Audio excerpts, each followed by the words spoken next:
بسم اللہ الرحمن الرحیم۔ پچھلی آیات کی تفسیر میں ہم نے دیکھا کہ کافروں نے انکار کیا اور منافقین کہنے لگے کہ یہ کتاب اللہ نہیں ہے اور یہ نبی خود سے گڑھ لیتے ہیں اور ہمیں نصیحت کرتے ہیں کہ یہ اللہ کا کلام ہے۔ تو ان کو یہ چیلنج کیا گیا، اللہ تعالیٰ نے واضح کہہ دیا کہ اگر تم سچے ہو اور کہتے ہو کہ یہ نبی خود سے گڑھ لیتے ہیں تو تم بھی اس کتاب میں جو صورتیں موجود ہیں یا آیات ہیں ان جیسی کوئی آیت یا صورت بنا لو۔ وہ ایسا نہیں کر سکے۔ اللہ تعالیٰ نے واضح کہہ دیا کہ نہ وہ ایسا کر سکے ہیں اور نہ ہی کر سکیں گے۔ تو یہ قرآن میں طرح طرح کے نقص نکالنے لگے۔ اگلی آیت میں اللہ تعالیٰ نے مچھر کی مثال بیان کی ہے، تو یہ کہنے لگے کہ معاذ اللہ نبی جو ہے وہ اپنے سے آیتیں بناتے ہیں، یہ تو اللہ کا کلام ہو ہی نہیں سکتا۔ اللہ کو کیا پڑی ہے کہ وہ کسی مچھر کی مثال دے یا کبھی کبھی مکڑی کی مثال دے۔ تو اللہ تعالیٰ نے اگلی آیت میں ان کی اس بات کا جواب دیا کہ اللہ اس بات سے شرم محسوس نہیں کرتا کہ وہ کسی شرم جو ہے وہ مچھر کی مثال دے دے یا کسی بھی اس سے بھی حقیر چیز کی مثال دے۔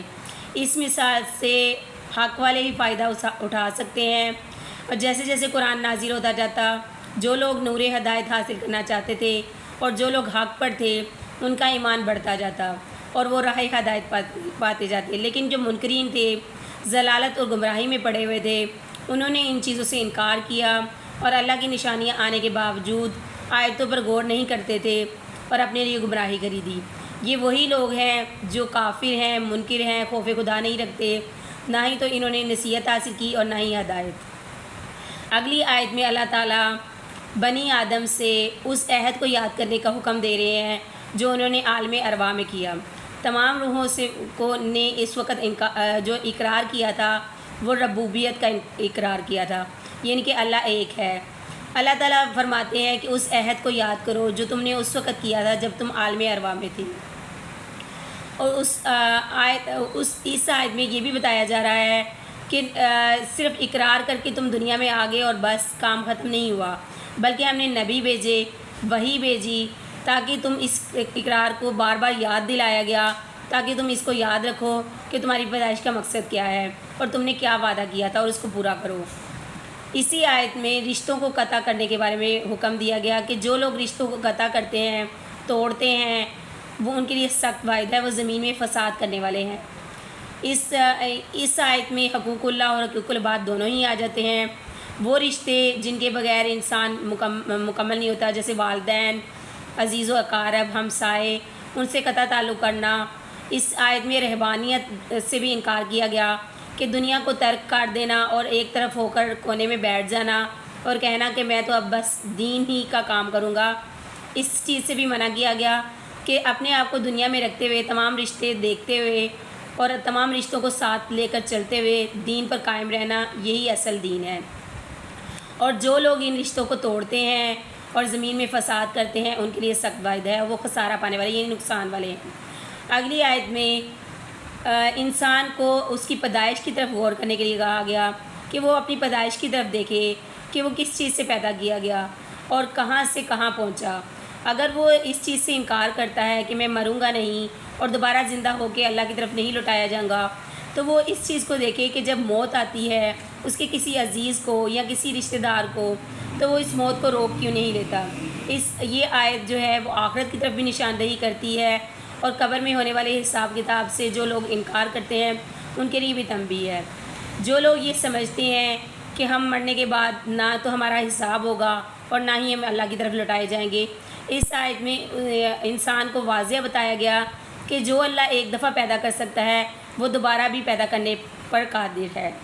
اگلی آیت میں تمام نشانیاں بتائی گئیں جو انسان کے لیے پیدا کی گئیں اور انسان ان کو دیکھ کر عقل اور نصیحت حاصل کر سکتا ہے۔ جیسے اللہ تعالیٰ نے 7 آسمان بنائے، زمین بنائی، اور یہ تمام چیزیں انسان کی خدمت کے لیے بنائی۔ انسان اگر ان چیزوں پر غور کرے کہ تمام چیزوں کو اللہ نے اس کی خدمت پر لگا دیا، جیسے جانور بنائے جو اس کی سواری کے بھی کام آتے ہیں اور اس کے لیے کھانے پینے کا انتظام بھی ہے، اور آسمان بنایا جو کہ بلند کیا اور یہ اس کے لیے چھت ہے، سورج، چاند، ہر چیز اس کی خدمت میں لگی ہوئی ہے۔ اس کو کسی چیز کو بھی یہ نہیں کہنا پڑتا کہ آج تم آ جاؤ اور میرا کام کر جاؤ، بلکہ یہ دن رات، سورج، چاند، یہ سب اس کی خدمت میں خود بخود لگے ہوئے ہیں، اور بے شک اللہ ہر چیز کا عالم ہے۔ اگلی آیت میں پچھلی جو آیات ہے اس میں ہم نے پڑھا تھا کہ ہم قرآن کے جو مضمون پڑھیں گے اس میں سب سے پہلے اعجاز قرآن تھا، نمبر 2 پہ انسانوں کی اقسام تھی۔ یہاں تک ہم نے انسانوں کی اقسام پڑھی، پیچھے ہم نے اعجاز قرآن پڑھا۔ آج ہم پڑھیں گے قصہ تخلیق آدم، حضرت آدم علیہ السلام کی تخلیق کا قصہ۔ جب اللہ تعالیٰ نے فرشتوں سے کہا، ان کو بلایا اور کہا کہ میں زمین میں اپنا نائب بنانے والا ہوں، تو انہوں نے کہا کہ آپ ایسے کو نائب بنائیں گے جو زمین میں جو ہے وہ فساد کرے گا اور کشت و خون کرے گا۔ تو اللہ تعالیٰ نے فرشتوں سے اجازت نہیں لی تھی، بلکہ فرشتوں کو صرف بتایا تھا کہ میں زمین میں اپنا نائب بنانے والا ہوں۔ تو یہ فرشتوں کا یہ کہنا کہ آپ ایسے کو پیدا کریں گے کہ اب وہ زمین میں خون بہائے گا، یہ نہیں کہ اللہ کے حکم سے انکار کرنا یا اللہ کی بات میں مداخلت کرنا، بلکہ وہ جانتے تھے کہ زمین پر انسانوں سے پہلے جن آباد تھے جو کہ ایسا کرتے تھے، وہ ایک دوسرے کے ساتھ لڑتے تھے اور خون بہاتے تھے۔ تو انہوں نے کہا کہ اللہ ہم آپ کی پاکی بیان کرتے ہیں اور آپ جانتے ہیں کہ ہم آپ کی تسبیح ہر وقت بیان کرتے رہتے ہیں۔ تو ان جو ہیں وہ اس سے پہلے جنوں کا حال دیکھ چکے تھے کہ وہ فساد مچاتے تھے، تو وہ یہ سمجھتے تھے کہ یہ جو انسان ہے یہ بھی فساد مچائیں گے، اس لیے اس باعث انہوں نے یہ بات کہی۔ اللہ تعالیٰ نے کہا کہ جو میں جانتا ہوں وہ تم نہیں جانتے۔ اگلی آیت میں علم کی فضیلت بتائی جا رہی ہے کہ اللہ تعالیٰ نے کہا آدم علیہ السلام کو چیزوں کے نام سکھائے اور پھر فرشتوں کو بلایا۔ اس وقت فرشتے بھی وہاں موجود تھے اور آدم علیہ السلام بھی اور اللہ کی جتنی بھی مخلوق اس وقت موجود تھی، سب کے سامنے اللہ نے آدم کو نام سکھائے اور پھر فرشتوں کو بلایا اور کہا کہ ان چیزوں کے نام بتاؤ جو میں نے سکھائے ہیں۔ تو آدم علیہ السلام نے بات بتا دیے اور باقی کوئی نہ بتا سکا، فرشتے بھی نہ بتا سکے۔